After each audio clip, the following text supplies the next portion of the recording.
Hello, what's up? Welcome back to my channel. New day, new car.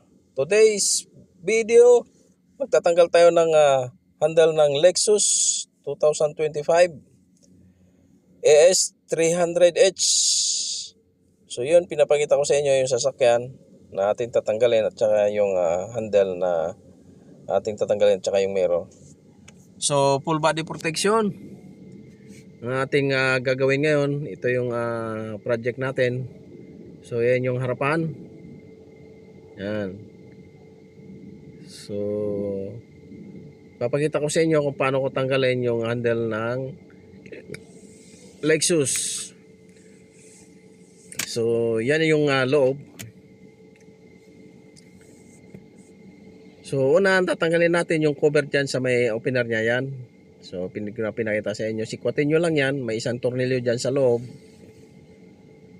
At dito sa control, power window control, so tanggalin mo yun lang, sikwatin mo lang din yan. May isang tornilyo dyan sa loob na yan. Yan yung tornilyo. So pagkatapos nyan, may isa pang tornilyo na nakatago dyan sa may loob din. So yan, ibaba mo lang yung cover nun. So yan, i-slide mo lang yan. Yan, pwede mong taas baba yan. Hindi yan tinatanggal, i-slide lang. So may nakatago dyan na isang tornilyo. So yun, gagamit ka lang ng plus screwdriver. So tanggalin mo yung tatlong tornilyo na yan. So matatanggal mo na yung door trim, yung sidings niya. So yun, shout out nga pala sa ating mga subscriber. Maraming salamat sa suporta nyo. So yun, hindi ko na pinakita sa inyo, hinila ko lang yan. So matatanggalan natin yung door trim. So puro lang mga clips yan. Yan. Tsaka dyan sa lock, automatic lock. Yan. So yung wire dyan sa may ilaw, tatanggalin din natin yan. So, puro lang yung puro lang yung clips. So madali lang siyang tanggalin. So yan, tanggalan natin yung sidings. So yun. Shout out sa inyo mga idol, mga kahagod. So sunod natin tanggalin yung clips na lock. Yan, pihitin mo lang din yan. Kagaya din yan sa Land Cruiser. So pinagkaiba lang yan, may kulay yung sa Land Cruiser. Ito puro puti naman. So yan, sikwatin mo lang yan, yung clips na yan dyan, para matanggal mo yung cover nyan. Yan. Hila, pababa. So yun. So tanggalan natin yung plastic. So ang sunod naman natin tanggalin yung wire doon sa loob para doon sa handle. So gamit ka lang ng flat screw na maliit. Yung puti na yan, i-lock mo lang yan, unlock mo. Yan, yan yung naka-lock sa handle. Saka yung wire, yan, yung cable niya, tanggal mo lang din yan. So dito sa gilid, tanggalin mo yung cover na isa para dun sa susian naman yan. Yan, luwagan mo lang din siya. Yan. So pwede mo na rin hilahin yung yung handle niyan, nakabukas na lahat yan. Hilahin mo lang yan. Yan. So huli mo na yung susian. So yun, pihitin mo lang yan ng, gamit ka lang ng star na T30. Yun na special tools. So yun, luwagan mo lang. So ang pagbalik niyan, make sure niyo na nakasentro doon sa guide niya, nakapasok yung pinakadulo niya, kasi minsan nakalace yan. Hindi mo masususian sa labas. So make sure lang na may balik mo ng maayos, nakasentro doon sa pinaka-guide sa loob. Yung dulo niyan, yan oh. Kasi tabingi yan eh. Yan oh. Yan. So sunod natin yung mirror naman. 'Ganon din, may isang tornilyo diyan na Gis, pwede mong gamitan ng screwdriver, pwede mong gamitan ng 10mm. So hilahin mo lang yung cover niyan, naka-lock lang yan ng mga plastic. Yan. Hila. Yan. So yung wire, alisin natin yung wire. So sa pagtanggal naman ng wire, kailangan kung ano yung pagtanggal mo, ganun din ang pagpasok mo mamaya doon sa pag binalik mo na yung mirror. Kasi minsan doon sa railing ng salamin is baliktad. Nasa loob yung wire, kaya pagbaba mo ng salamin ay masisira yung wire. So kailangan nakalihis doon sa railing ng salamin. So may 3 tornilyo yan. Yan. Tanggalin mo lang din yung 3 tornilyo. Gamit ka lang ng 10mm. So matatanggal mo na yung mirror. Yan. So 3 yan. Yan. Hawakan mo na, baka malaglag. Yan. Yun, shout out sa ating mga viewers. Maraming salamat sa mga subscribe nyo sa pag-view ng aking video. Maraming salamat. So yun, tanggalan natin yung mirror. So tanggalan natin lahat, mirror at saka yung handle, tsaka yung door frame. So dito naman tayo sa likod. Ganon din, tanggalin mo lang din yung control nya. Sikotin mo lang yan. So plastic lang din yung mga lock niyan. May nakatago na 1 tornilyo dyan. 3 tornilyo lang din yan nasa sidings niya. So pag natanggal mo yan, hilahin mo lang din yung sidings. So yun.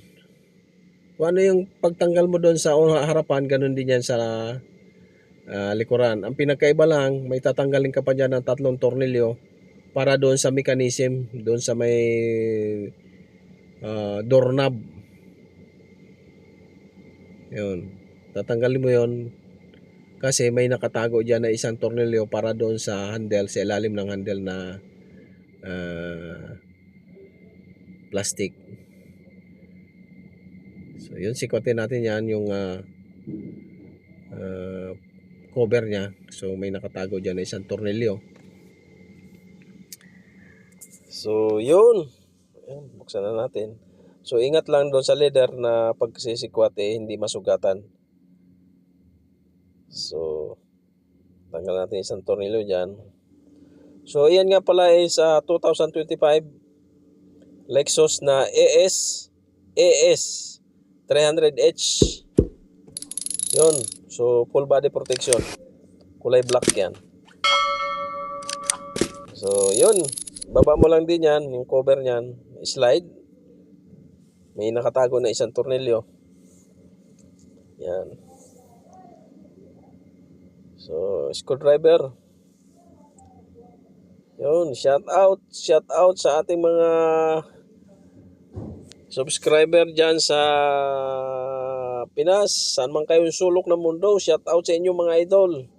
So, another tips naman para sa inyo, sa mga hindi pa alam na magtanggal ng Lexus na S300H.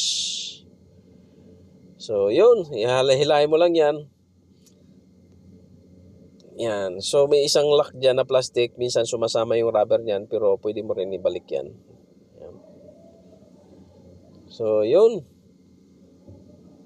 So, tanggalin na natin yung opener. Yung cable ng lock. Tsaka yung wire. Speaker. So, yun. Tanggalan natin lahat. Tsaka yung sa ilaw. Yan. So, tanggal na ang door trim ng panlikuran. Yung sidings.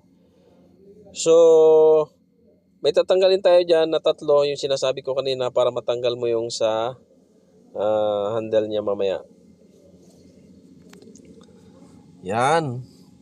So, yan yung 3 tornilyo. So, gagamit ka lang ng flower na T30. So, wala ako kasing tools na So iyan lang yung ginamit ko. Nagkabali-bali na yung tools ko dyan yung pantanggal. So yun.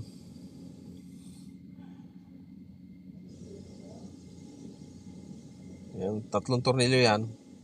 So tanggalin mo lang yan para bumaba at makita mo yung isang tornilyo dyan sa loob para doon sa handle. So yan, tanggalan natin. So dito na tayo sa cover. So sikotin mo lang yan yung mga plastic na yan na lock. Yan.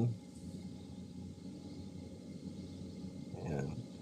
May tornilyo dyan, tanggalin mo rin. Yan, 3 na yan. Tatanggalin natin yan. So yun. Para matanggal mo yung cover niya ng plastic. So yan Yan. Yung metal yan metal. So yun. Ayan na. So full body protection ang ating ilalagay ngayon. Glossy na protection. So yun, tanggalin mo lang yung mga cable niyan, yung mga wire. So kailangan tandaan mo lang yung pagbalik mo niyan. Paano mo tinanggal, ganun din yung pagbalik mo. Yan. So yun mga idol, another tips na naman para sa mga hindi alam nung tanggal ng Lexus is 300H 2025. So yun, tanggalan natin lahat. So tanggalin natin yung i-release mo lang yung lock na plastic at saka sikutin mo yung lock para doon sa wire ng handle. So yan, tanggal na. So yun, hilahin mo na yung handle niyan. Yan, tanggal na. So ganun lang kadali magtanggal ng handle ng Lexus. Basta Toyota, Japan, madali lang tanggalin yan. At saka kailangan pagbalik mo nung mechanism yan sa loob, may parang titi dyan sa loob niyan na kailangan nakapasok siya. Kasi kung hindi yan nakapasok sa pinaka-guide nung opener, hindi mo na mabubuksan yan sa labas. So kailangan silipin mo muna, kapain mo doon sa loob. So yung tinatanggal natin na yan, iyan yung sinasabi ko na nakatagong tornilyo. Kaya tinanggal natin yung 3 tornilyo doon sa sa pintuan. So yun, tanggalan natin.